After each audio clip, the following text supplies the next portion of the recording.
¿Cuál será su propuesta sobre la actual constitución política del Perú? Una nueva constitución, porque la actual no es la expresión de los sentimientos, de las aspiraciones, ni del pensamiento de todos los peruanos. Fue aprobada en un gobierno de facto por una ínfima cantidad de 70 congresistas constituyentes más o menos, y ratificada en un referéndum también manipulado bajo coacción del Estado de facto. Ok. Ahora, ¿está de acuerdo con una nueva constitución? Sí, claro. Ok. Ahora, ¿considera necesario modificar el rol subsidiario del Estado?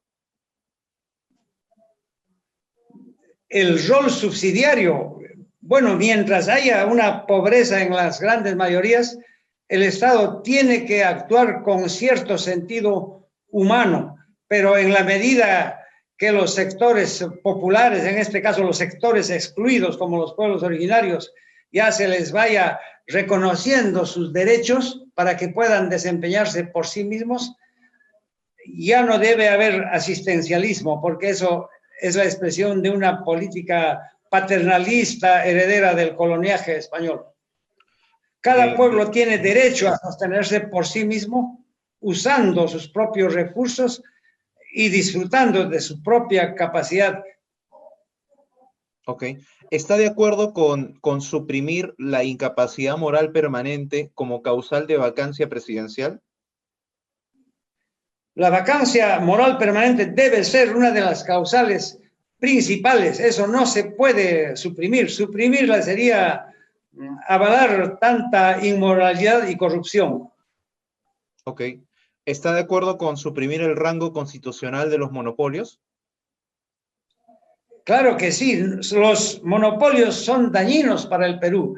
Aquí hay que dar acceso más bien al sistema financiero y a la economía de mercado, a las micro y pequeñas empresas, a las empresas familiares.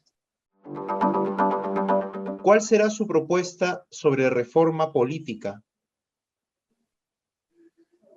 El Estado requiere una reestructuración total en el poder ejecutivo, en el poder legislativo, en el judicial.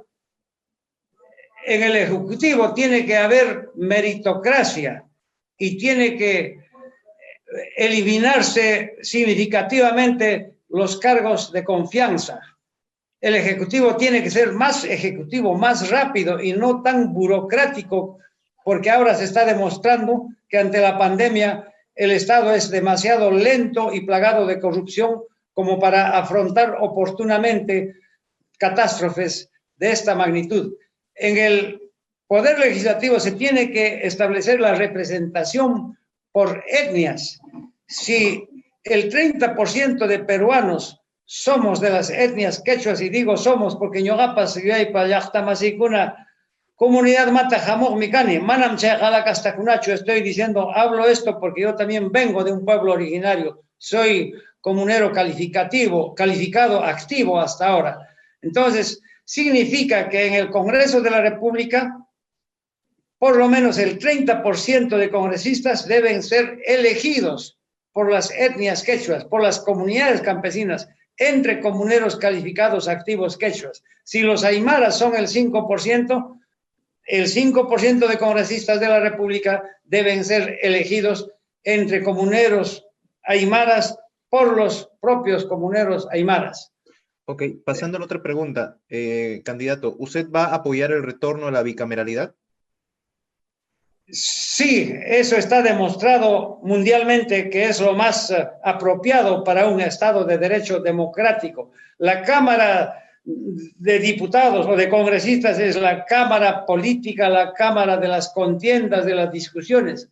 Y la Cámara de Senadores es la Cámara de la reflexión por gente más madura para poder vetar algunas leyes que hayan sido aprobadas por apasionamiento o por enconos políticos. Pero yo quisiera volver rápidamente a esta de la representación por etnias, para manifestar de que en el Perú ya existe actualmente el precedente de la representación por etnias, cuando en la ley de elecciones regionales establece que en las regiones donde hayan pueblos indígenas amazónicos, por lo menos el 15% de consejeros deben ser de esas etnias. Entonces se trata solamente de ampliar del escenario regional al nacional. Es un derecho que nadie nos puede quitar, que ya viene funcionando en muchos países del mundo, y es la llamada corriente de la representación por etnias, para que todas las culturas, todas las etnias, todas las razas existentes en un país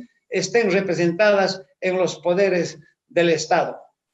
Muy bien, candidato. Ahora, otra pregunta. ¿Impulsará la eliminación del voto preferencial o debe mantenerse?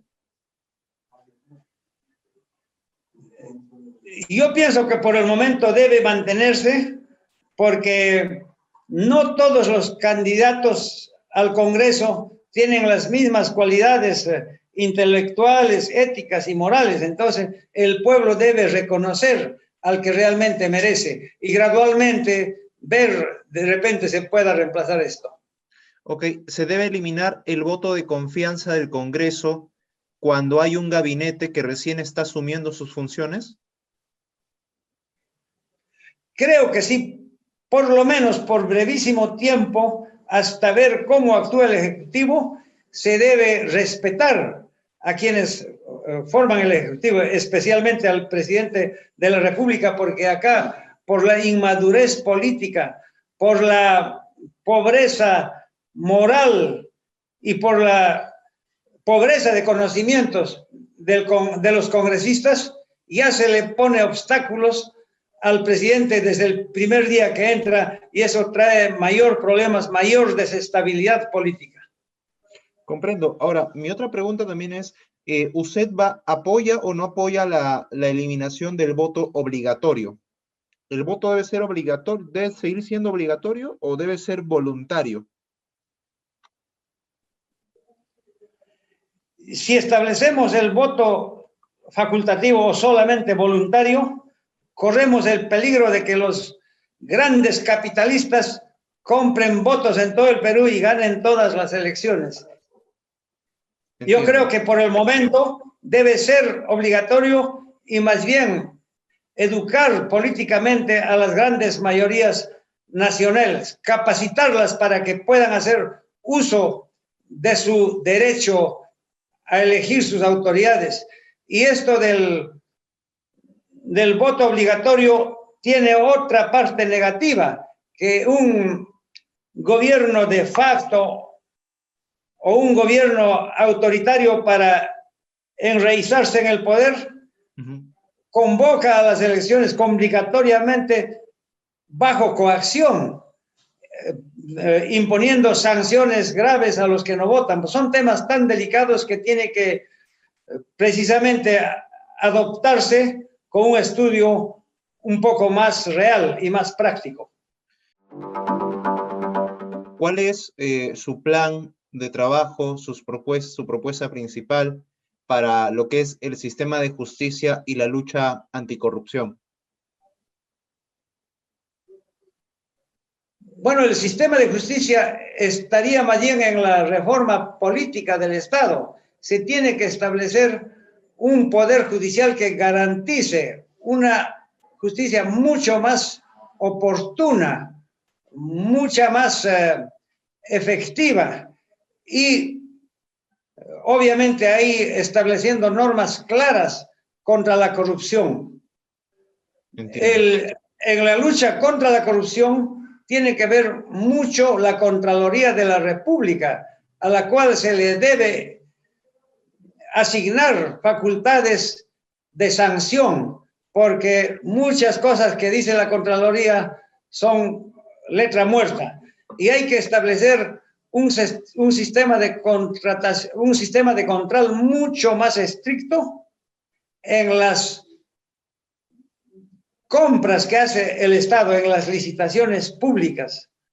Ahí es donde se debe establecer un mecanismo mucho más que garantice, porque ahora último inclusive se ha eliminado la intervención notarial en las licitaciones públicas, y esto da lugar a que los comités de adquisición de las adquisiciones hagan de las suyas a puerta cerrada, y tiene que haber obviamente un control digital cruzado mucho más estricto para las compras del Estado. Usted si llega a ser presidente de la República, ¿aumentará el presupuesto para el Poder Judicial y el Ministerio Público o no es necesario para usted? Sí debe aumentarse. Es lamentable que el Poder Judicial y el Ministerio Público trabajen de una manera tan huérfana, tan franciscana, y eso se presta, y con jueces mal pagados, se presta para que reciban coimas y sobornos. Comprendo. Ahora, ¿usted apoya el trabajo que viene realizando el equipo especial Lavajato? También ya están comenzando las dudas respecto a ese equipo. Eso es lo triste, lo lamentable, que el pueblo peruano ha perdido la confianza en sus autoridades. Ya nadie cree en nadie, ni en el presidente de la República, ni en la autoridad más humilde de barrio o de comunidad. Y como parte del Estado, la Comisión Lavajato también está perdiendo la confianza, como lo están perdiendo también otras instituciones que hasta el momento todavía no eran objeto de desconfianza. ¿Pero usted apoya o no apoya? A medias, hay que controlarlo mejor a la Comisión Lavallato. Tiene que ser una justicia mucho más efectiva, una investigación mucho más severa y transparente. Yo recomiendo más bien que se dé mucha más cobertura de prensa, de publicidad a la comisión, y también controlarlos directamente, porque usted sabe, el pueblo peruano sabe, en arca abierta el justo peca. Ok, ¿está de acuerdo con eliminar la casación en la Corte Suprema de Justicia?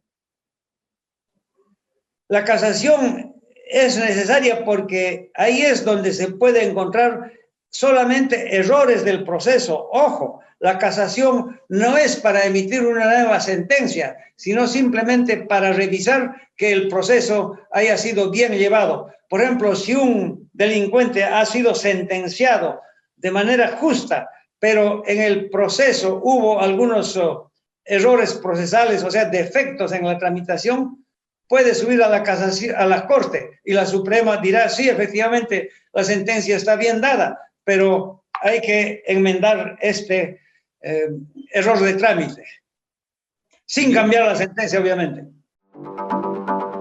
Hay algo que ha generado mucha controversia en este año que hemos padecido la pandemia y la crisis económica, que es el sistema de pensiones, ¿no? ¿Qué va a ser de los jubilados?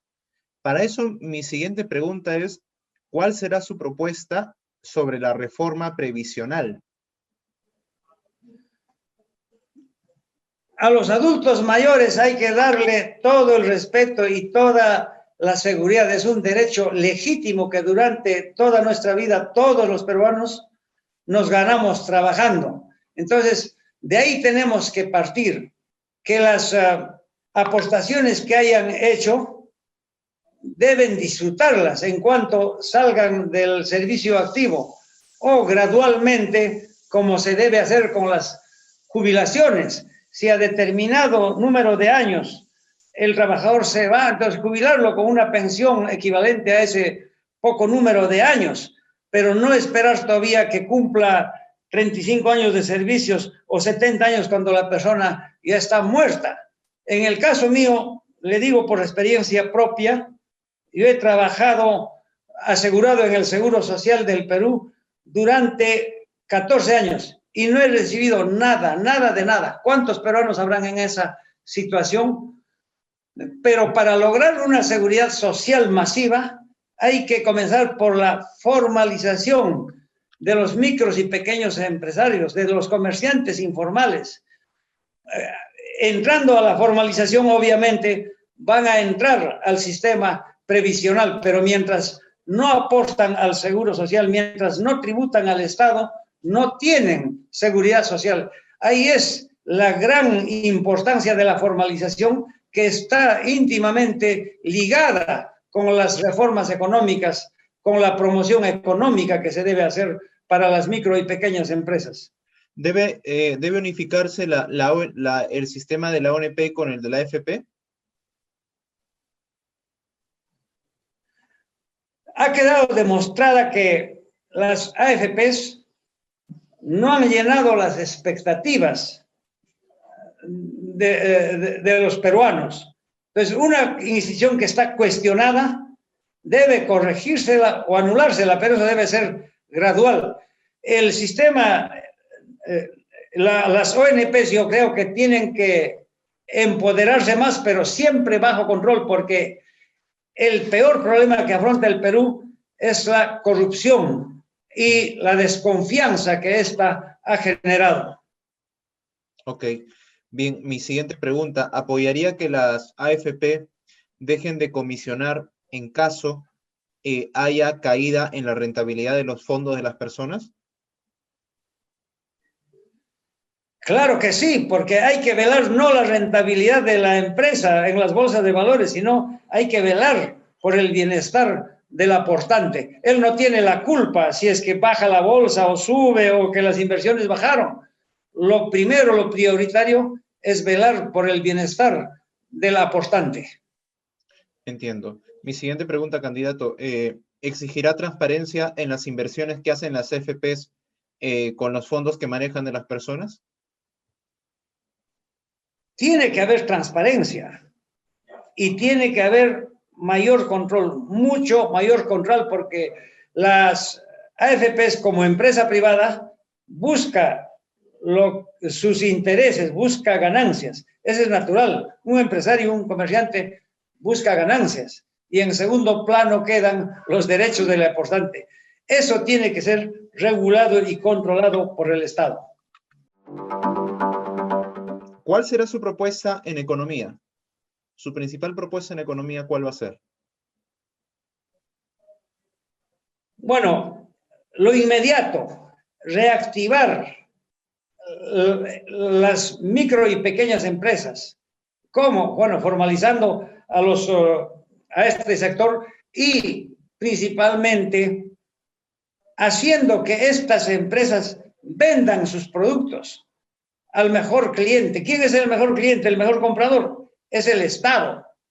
Hoy se debe hacer que el Estado compre preferentemente a las micro y pequeñas empresas, a los comerciantes informales, formalizarlos y que su mejor cliente sea el Estado, porque no es suficiente formalizarlos para agobiarlos con impuestos y con sanciones o querer formalizarlos con trámites tan burocráticos que cuesta mucho dinero y necesita tiempo que un vendedor ambulante no puede pagarlo. Entonces, entiendo, establecer un periodo de gracia, por lo menos de un año, para que pueda pagar su IGB, pero también establecer tasas especiales. No es justo cobrarle, no sería justo cobrarle el 18% a un gran empresario y ese mismo porcentaje al humilde ambulante. Pienso que se debe establecer un IGB mínimo que esté al alcance de ese peruano, porque le repito, los peruanos quieren formalizarse, pero el Estado no les permite o los asusta con tantos trámites burocráticos y los impuestos. Y el otro detalle es que, ¿por qué también el microempresario no quiere formalizarse? Porque sabe que el dinero que paga a la SUNAT por impuestos se lo van a robar los corruptos. Ahora, ya que hablamos Ese es el gran problema, la confianza. Ya que hablamos de impuestos, candidato, mi siguiente pregunta es, ¿usted impulsará que se grave impuestos a las grandes fortunas? Yo creo que es una cosa necesaria el impuesto a la riqueza, pero también de manera prudencial, como para que tampoco se desanime a los que han trabajado honradamente y han logrado su riqueza con su esfuerzo propio. El problema en el Perú es que la gran mayoría de ricos lo hacen con dinero ilícito que han robado al Estado. Ese es el gran problema y debe más bien controlarse también la fuga de capitales, porque los congresistas, los ministros, los presidentes regionales que roban, lo mandan su dinero a los paraísos fiscales, al extranjero. Hay muchísimos peruanos millonarios en todo el mundo con la plata que robaron en el Perú. Entiendo. Ahora, ¿elevará la recaudación tributaria al 18%? No, yo creo que los tributos que se pagan en el Perú son excesivos y eso es precisamente lo que favorece la evasión tributaria, la elusión. Lo que se debe hacer es más bien bajar los impuestos. Yo recuerdo hasta la época de Fujimori, el IGB era creo que el 9% y Fujimori lo sube al 18%. Entonces, hay que mantener estándares internacionales que están más o menos entre ese rango del 10%, el 15%, o sea, bajar el IGB y hacer un sistema tributario mucho más simple, establecer una sola cartera, un solo paquete de impuestos.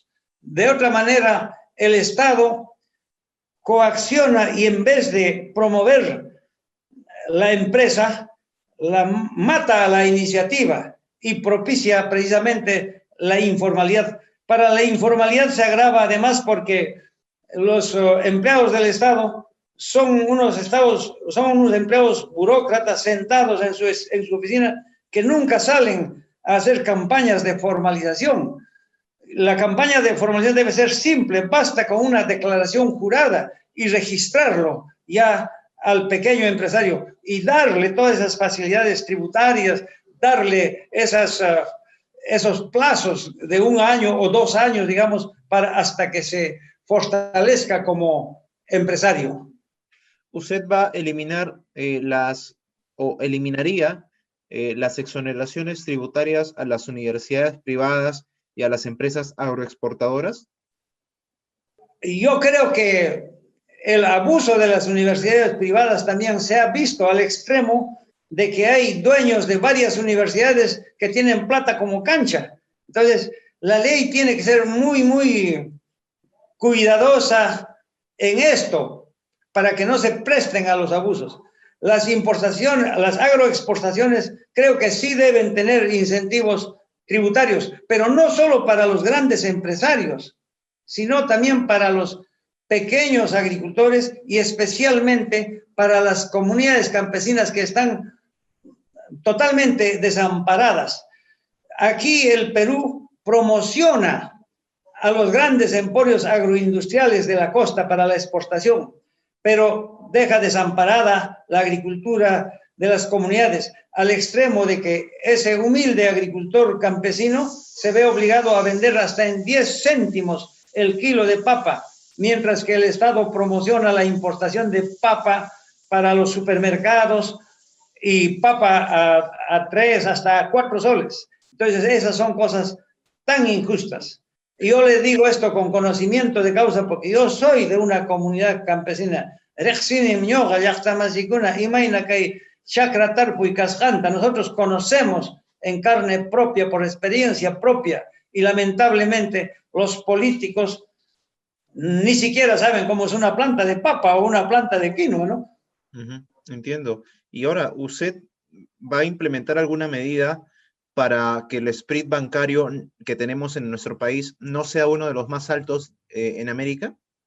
Claro, los intereses tienen que ser regulados de una manera equitativa. Es totalmente injusto que cuando yo deposito como ahorros mi dinero en el banco, al año me pagan creo que el 1%, y cuando saco dinero prestado del banco me cobran hasta 15%. Entonces eso tiene que bajarse, esos intereses a una cantidad, a un porcentaje racional, ¿no? Razonable, pero no se puede abusar de las excesivas prerrogativas que le da el Estado al banco. Por un lado, hay que incentivar el ahorro, haciendo que el banco pague intereses atractivos al ahorrista. Pero también hay que regular de que el banco no abuse de ese derecho de tener dinero y dar el crédito. Tiene que ser una cosa intermedia como para no ahuyentar tampoco la inversión en los bancos, ¿no? Comprendo.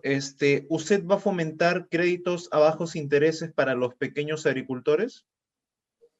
Es necesario dar créditos blandos y al menor porcentaje posible, como para que precisamente las mayorías nacionales del área rural tengan acceso al sistema financiero. Es lamentable que solamente el 5% de la población rural tiene acceso al sistema financiero. El 95%, que son precisamente las comunidades campesinas y nativas, no son calificados como sujetos de crédito porque no tienen sus territorios titulados a su nombre para darlos en garantía.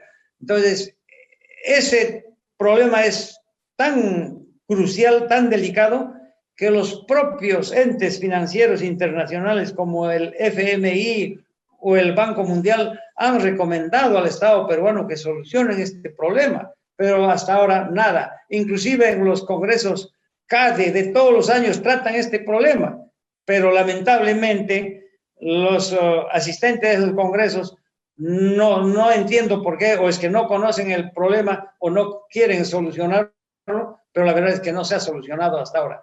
Y también tiene que promoverse, digamos, el ingreso, la inserción de estos productores campesinos de las comunidades campesinas a la economía de mercado, haciendo que el Estado vele para que sean precios justos los que se pagan por los productos de las comunidades campesinas. ¿Cuál es su principal propuesta en la reforma educativa? Tiene que impulsarse la educación digital, eso es Vox Populi, pero para implementarla hay que dotarle, digamos, de la infraestructura suficiente. Internet no llega a no más del 40% del territorio nacional por lo accidentado de nuestro territorio. Entonces, para eso se necesita primero establecer más estaciones de señal satelital, pero ya no comprando señal a satélites extranjeros. El Perú tiene que esmerarse por colocar sus propios satélites y dotar de las tan comentadas tablets a todos los estudiantes peruanos. Es una lástima con tanta demagogia, mentira y corrupción. El año 2020 ha sido ya perdido por los estudiantes pobres del interior del país y el año 2021 parece que también lo van a perder. Y a todo eso hay que mejorar la infraestructura de educación, mejores locales y profesores mejor pagados y mejor controlados, porque, bueno, en el magisterio hay mucho descontento y la promesa de Luna es mejorarles las remuneraciones a todos los profesores. Nosotros somos conscientes de que el futuro de la niñez y de la juventud depende de los profesores, en todos los niveles, desde el profesor primario de la última escuela humilde del rincón más lejano del Perú hasta los profesores más encumbrados de las universidades. Ahora, ya que me habla de magisterio, ¿usted, de llegar a ser presidente, mantendrá la ley de reforma magisterial? Hay que reformarla, pero siempre con prudencia. Acá no se trata de llegar a ser gobierno y adoptar medidas apasionadas o con fanatismo político, sino hacer una auscultación real de lo que es el país, de lo que es el Estado, con participación de los especialistas en cada materia. Un candidato, un presidente, no es una computadora, no es un sabio que conoce todo. Para eso están precisamente los asesores y convocar asesores de todos los partidos, de todos los sectores, porque esa es precisamente la democracia y es dañino el sectarismo político, es dañino, ¿qué le digo? El egoísmo, el ególatra político que se cree autosuficiente, capaz, el sabelotodo. Eso no. Tenemos que aprender esa herencia milenaria que nos dejaron nuestros antepasados prehispánicos, del espíritu colectivista en todo. El individualismo siempre ha sido malo y se está viendo que esos que pretenden ser caudillos o dictadores han traído siempre resultados negativos en el Perú. ¿Apoyará la continuidad de la SUNEDU? Sí, yo creo que ha dado buenos resultados. Ok. ¿Apoyará la educación laica? La educación laica, claro que sí, porque somos un Estado laico. Ya esa época del Estado eclesial del coloniaje pasó y es negativo más bien que la República haya heredado esa visión favoreciendo, digamos, a determinada religión. Acá todas las iglesias tienen derecho. Debemos ser un país donde exista plenamente la libertad de culto. ¿Establecerá la educación bilingüe obligatoria? Tiene que ser. Yo le digo por mi propia experiencia, cuando era niño en mi pueblo, yo hablaba más o menos el 50% del idioma español y como las clases eran en español, entendía yo solamente la mitad de lo que me enseñaba el profesor. Esa deficiencia la arrastré hasta la secundaria. En los primeros años era un pésimo alumno porque no entendía, pero ya con esfuerzo propio superé y salí como buen alumno, pero siempre con desventajas aún en la universidad. Entonces, eso demuestra que los peruanos originarios tenemos un coeficiente intelectual muy bueno, igual que cualquier persona de cualquier otra raza, pero por el injusto sistema monolingüe del español que enseña a los peruanos de otras lenguas, obviamente los peruanos originarios están en total desventaja y a eso se debe también su poca participación en la política. Es un pueblo que todavía no ha sido reivindicado en sus derechos políticos, económicos, sociales y culturales especialmente. ¿Cuál es su principal propuesta para el sector salud? Propuestas rápidas, implementar de inmediato los centros médicos y postas de salud de los pueblos más lejanos del Perú para que puedan garantizar la atención primaria a los primeros síntomas del COVID sin esperar que se agrave y muera tanta gente. Dotar de oxígeno a toda la población. Es lamentable que en estos días hasta se está pensando importar oxígeno como si en el Perú no hubiera. Hay muchas empresas privadas, universidades inclusive que se ofrecieron proveer de oxígeno, pero por la burocracia y corrupción que existe en el gobierno no se les hizo caso. Tengo conocimiento que la Universidad Católica, por ejemplo, tiene capacidad para fabricar hasta 10 plantas por semana, 10 plantas de oxígeno con una capacidad de 20 metros cúbicos por hora. Entonces, ¿por qué no se aprovecha eso? Hay que empoderar a las universidades.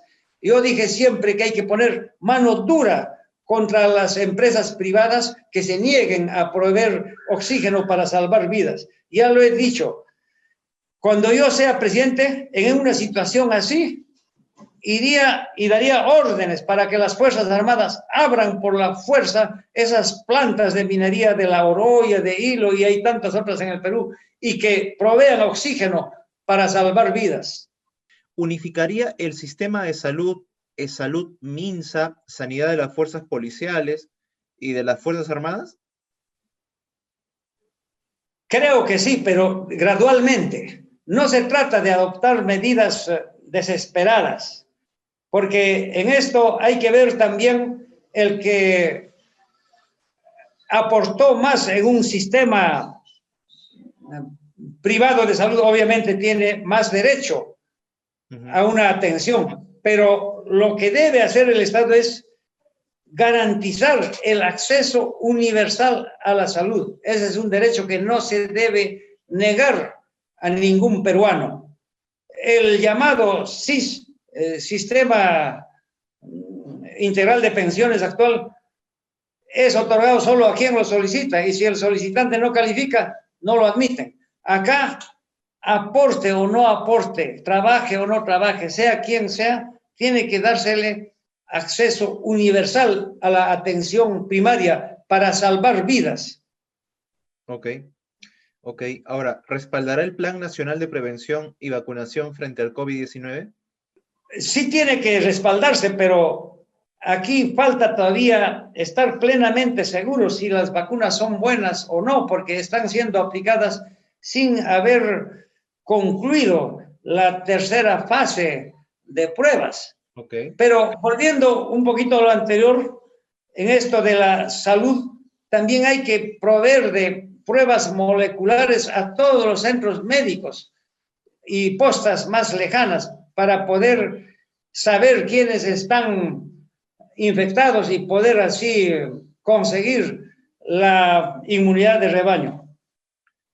Ok, ahora, ¿qué porcentaje del PBI destinaría usted para el sector salud? Actualmente es el 3.5%, si no me equivoco. Yo creo que duplicando sobradamente se mejora el sector salud. Ok, bien, ahora vamos a pasar a... Ahora, no se trata solamente, no se trata solamente de ofrecer demagógicamente más presupuesto para salud, más presupuesto para educación y tantas cosas. Yo veo a candidatos, carambas, diciendo que a partir del 28 de julio, cuando yo asuma el gobierno, todos van a ser felices. Y eso es demagogia. Hay que hacer sobre bases reales.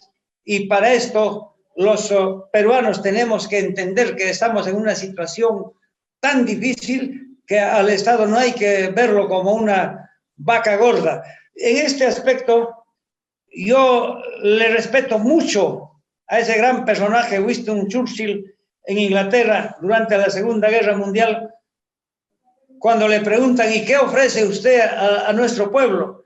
Y les dice, yo les ofrezco sangre, sudor y lágrimas. Lamentablemente, esta pandemia nos está costando mucha sangre. Tenemos que sudar más si se trata de sudor y lágrimas. Tenemos que llorar a nuestros muertos. Estas cosas me conmueven porque el pueblo peruano está tan dolido y no merece que se le siga engañando en estos momentos de dolor. ¿Cuál será su propuesta sobre el derecho de las minorías? Cuando hablo de minorías, por ejemplo, población LGTB.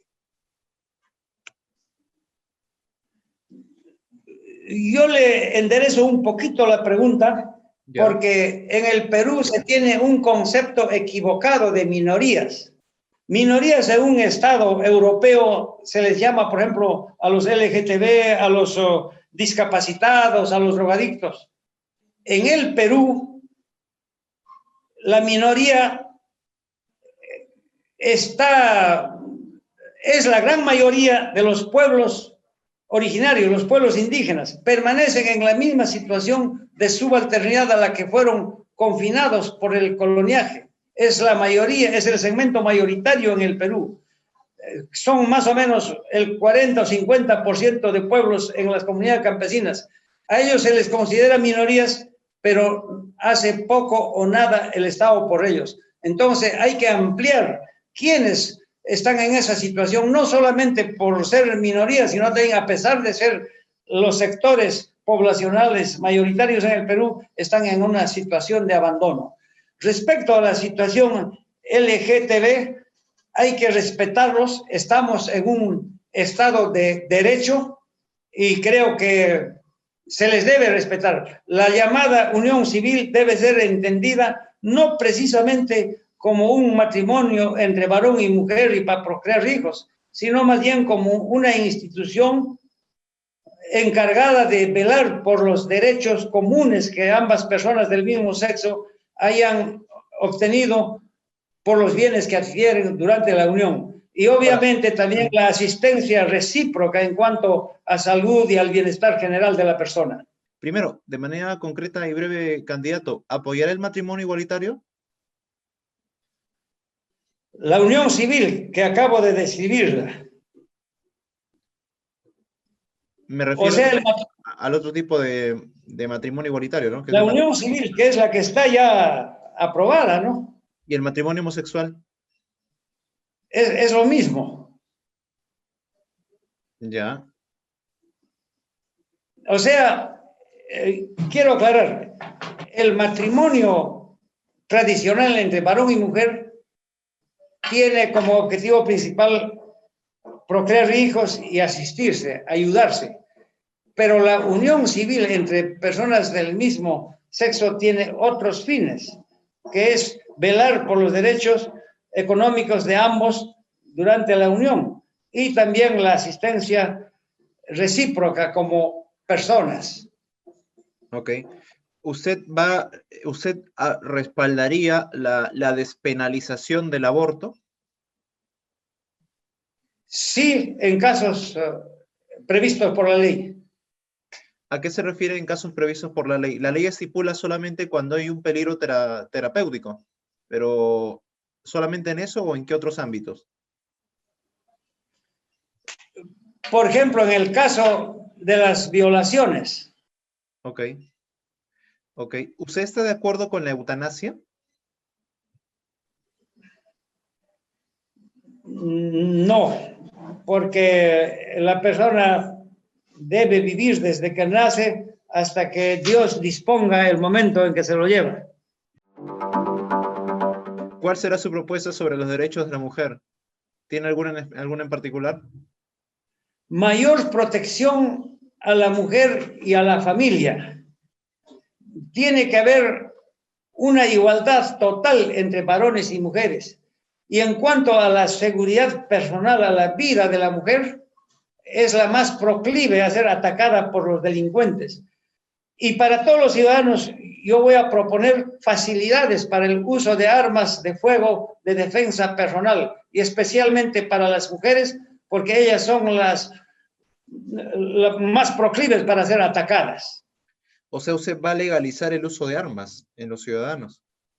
Claro, evaluando la salud mental, dando facilidades para que haya más distribución de armas. Y eso tiene no solo como finalidad garantizar mejor la seguridad de la persona, sino también destruir el mercado negro, porque como muchas personas no lo consiguen por la vía legal, lo hacen por la vía ilegal. ¿Usted impulsará una agenda de género? Yo creo que la población LGTB tiene su propio programa y hay que respetar. Si ellos lo impulsan, muy bien, estamos en un país democrático. Ok. ¿Usted considera que se deben agravar las penas por juicios por alimentos? Sí, claro. Tiene que ponerse más drástica este tipo de penas. ¿Implementará, aparte de las que ya me comentó, como el uso de armas, implementará medidas más efectivas para proteger a las mujeres que están bajo amenaza de violencia? Sí, claro. Se necesita un control mucho más cercano, más directo para las mujeres que están en peligro de ser agredidas por sus parejas.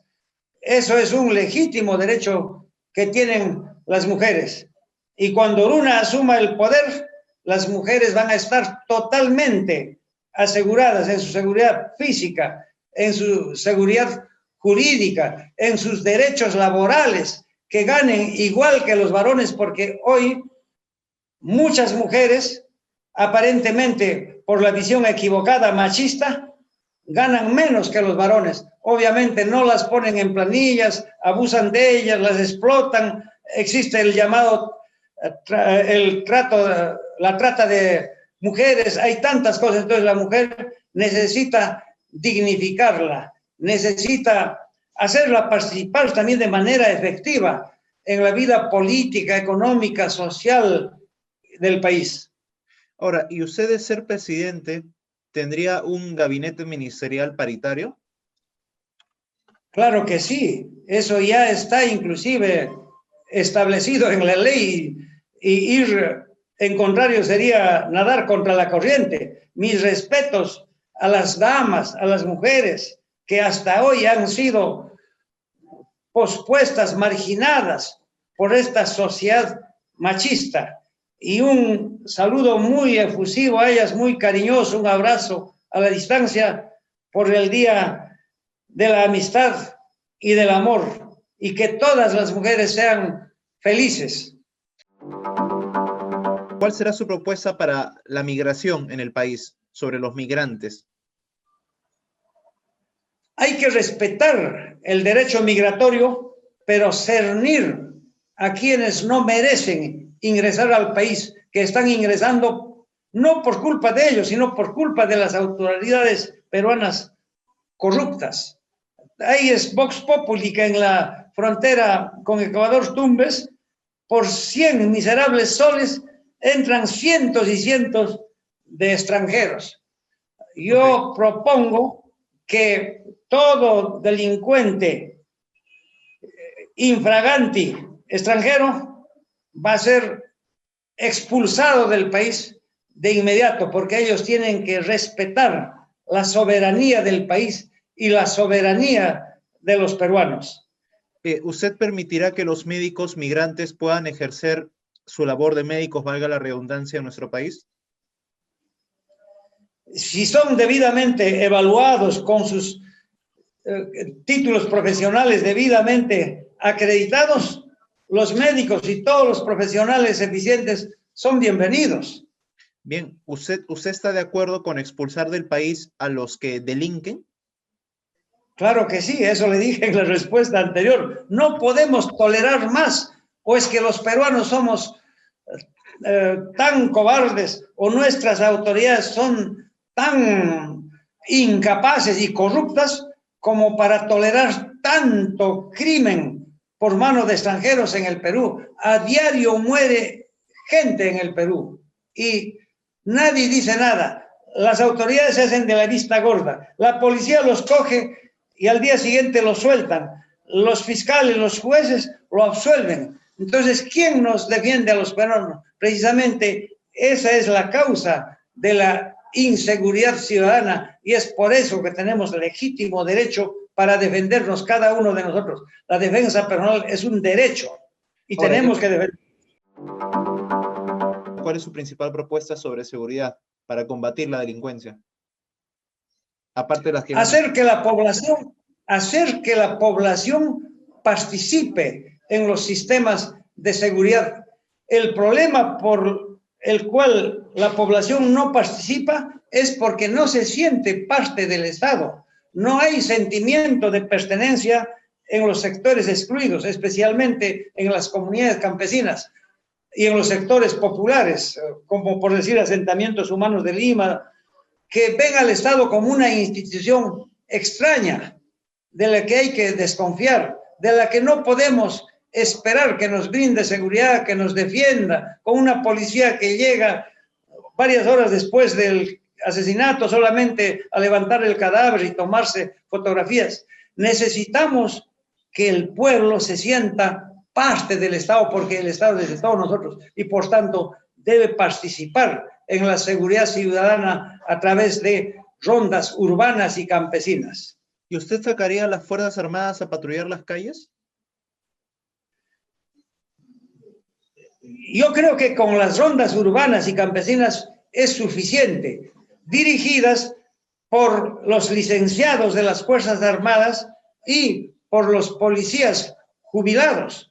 Establecer un voluntariado en la juventud para que hagan ese servicio de rondas.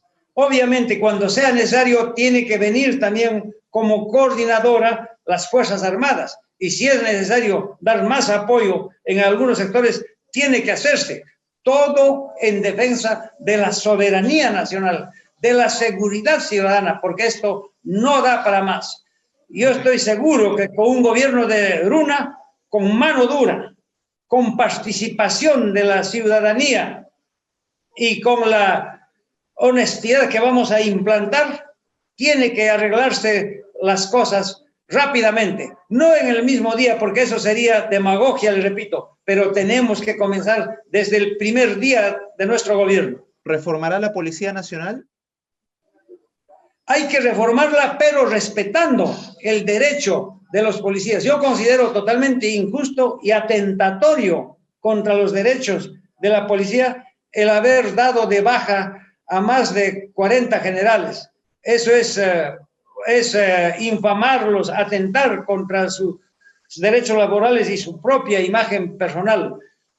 ¿Y usted va a impulsar, por ejemplo, la implementación masiva de cámaras de vigilancia en las calles?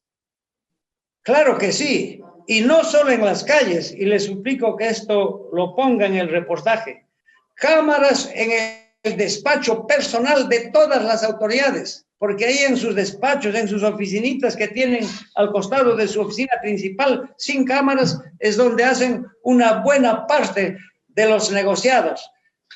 Ok, ¿usted está de acuerdo con que se reinstale la pena de muerte? O sea, sé que hay pena de muerte para delitos como traición a la patria, ¿no? Pero yo hablo en general. Yo estoy de acuerdo, pero yo no soy un dictador, no voy a ser un dictador cuando asuma el gobierno. Yo voy a proponer y será el pueblo quien lo apruebe. El pueblo es soberano en un referéndum. Lo que decide el pueblo hay que respetarlo. Esa es la soberanía del pueblo. La voz del pueblo es la voz de Dios y hay que cumplirla, hay que obedecerla. ¿Cuál será su propuesta sobre lucha contra el narcotráfico? Mano dura. Acá no hay medias tintas. Y yo propongo la pena de muerte para el narcotráfico. Y el pueblo será quien lo apruebe. Ok, ¿usted cree que el cultivo de coca debe legalizarse? Hay que legalizarse el cultivo de coca, la planta sagrada de los incas. Che, mama kukanchikwan, que ya está más y kuna ñoganchega, imay namanapas, imay namana kachkaspapas, allinta, jatarikunchik. Estoy diciendo que es la planta sagrada, es la parte de la vida de nosotros los peruanos, es la planta que contiene mayor cantidad de nutrientes en el mundo. Hay que legalizarla con fines medicinales e industriales, no al narcotráfico. ¿Y la marihuana Pena de muerte para los narcotraficantes. ¿Y la marihuana debe legalizarse? ¿El consumo de la marihuana? También con fines medicinales e industriales. Todo el problema está acá, si se legaliza o no se legaliza, si no está en la devaluación de los valores, en la corrupción a que nos han traído lamentablemente todos los políticos que gobernaron el país. Por eso hoy se tiene que cambiar toda esa clase política, todos esos que están ahí hace años y años entornillados, solamente cambiándose de partidos para acceder a los mismos cargos, haciendo mil triquiñuelas para gobernar el país, ya casi 200 años, y el país a su bicentenario se aproxima de una manera tan sombría, tan dudosa, que ni siquiera debería celebrarse. Bien, candidato, ¿impulsará un plan de desarrollo en el Brain? ¿En el Brain? Ajá. Claro que sí, es necesario, es una de las regiones más olvidadas del Perú. Ahí es donde precisamente hay que impulsar el cultivo del café, del cacao, de la coca e industrializarlo ahí mismo. También en la zona del BRAE está el gas, hay que darle un mejor uso, un uso más justo al gas de camisea. ¿Cuál será su principal propuesta sobre ciencia, tecnología e innovación? Bueno, hay que promover la ciencia, la investigación y la innovación tecnológica en las universidades. En las universidades hay mucho potencial. Lamentablemente, esos respiradores, esos tanques de oxígeno y tantas otras cosas, las universidades peruanas pueden fabricarlas. Y es una vergüenza que se muera tanta gente porque hay que traerlas del extranjero. Hay que también innovar la tecnología y la investigación para la prevención de desastres. El Perú es el país que tiene un escenario geográfico más diverso y adverso del mundo. Siempre estamos propensos a desastres naturales, terremotos, sequías, excesivas lluvias, heladas, fenómenos del Niño. Entonces, ahí tiene que ver mucho la investigación tecnológica, pero adaptándola a nuestra realidad como lo hacían los antiguos peruanos, que no fueron víctimas de desastres porque precisamente conocían este tema. ¿Se debe otorgar beneficios o beneficios tributarios a quienes impulsen, fomenten la ciencia y tecnología? Sí, claro que sí, es un incentivo, que te digo, justo que ellos deben tenerlo. ¿Usted, si llega a ser presidente, convocará a científicos al momento de tomar sus decisiones? Se lo pregunto porque si usted llega a ser presidente, va a asumir el gobierno probablemente todavía cuando no acabe esa pandemia. No, y por eso le consulto.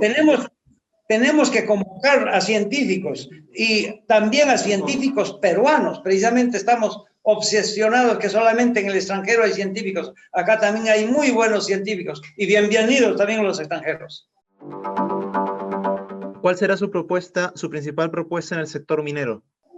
Reconocer el derecho al subsuelo de sus territorios a las comunidades campesinas y a los pequeños propietarios de todo el Perú, para que ellos puedan tener derecho preferente a la explotación de los minerales que ahí existen, obviamente pagando sus impuestos al Estado, recibiendo inversiones de inversionistas peruanos o extranjeros y velando por el medio ambiente. Ese es el gran problema, que las empresas mineras actuales contaminan el ambiente. Ok. Y ahora, ¿usted va a proponer algún nuevo modelo extractivo de los recursos naturales? Claro, se tiene que innovar el modo de extracción de los minerales para garantizar la no contaminación del medio ambiente y con el criterio de reposición de la riqueza, digamos, ambiental que se ha destruido. Yo creo que eso hay que impulsar. Si sacas mineral, no lo botes los relaves a flor de tierra y ni contamines los ríos. Eso tiene que restablecerlo el minero y darle especial apoyo a la minería artesanal, a la pequeña minería y también formalizar la minería informal. ¿Usted renegociaría los contratos de gas? Claro que sí. Es una vergüenza que el gas en el Perú nos vendan a 40 soles, a 50 soles en algunos pueblos lejanos, cuando su costo real es menos de 10 soles. Aquí se tiene que velar por las mayorías, se tiene que renegociar y los primeros beneficiarios con el gas de camisea tienen que ser los propios pueblos peruanos, especialmente de los departamentos de Cusco, Ayacucho, Huancavelica, Junín y todos los departamentos del Perú. Claro, me refiero justamente al gas peruano, ¿no? Que es el que está en controversia. Se tiene que renegociar y se tiene que dar prioridad al consumo nacional, al mercado interno. Es indignante que de camisea se lo llevan con grandes tuberías hasta la costa de Pisco y de ahí lo echan el gas a grandes barcos tanques para que se lo lleven a otros países. Entonces, primero se tiene que satisfacer la demanda nacional, la necesidad de gas en el Perú para que pueda abaratarse el gas. Usted, si llega a ser presidente, va a tener una bancada en el Congreso. Entonces, mi pregunta va por ese sentido. ¿Usted garantiza al país que su bancada respaldará sus propuestas en el Congreso? Claro que sí. Tienen que respaldar, porque nosotros, yo como presidente, voy a dar siempre propuestas beneficiosas, útiles, transparentes para el país. No van a ser propuestas que atenten contra el interés nacional y favorezcan a pequeños grupos de poder. Eso no, eso debe terminar, porque hasta ahora se ha visto que muchas leyes se dan para favorecer a determinadas personas o grupos. Yo particularmente soy un hombre honesto. Yo no estoy sentenciado, procesado, no. Y no hay ese peligro de que cuando me elijan presidente a los pocos meses van a tener que sentenciarlo, porque muchos o todos de los candidatos que están ahí en primera fila están ya algunos con acusación fiscal o con procesos avanzados, y eso no, el pueblo peruano tiene que despertar, tiene que buscar ya gente nueva que garantice un gobierno estable de 5 años y no que lo vaquen a los pocos meses que haya ganado.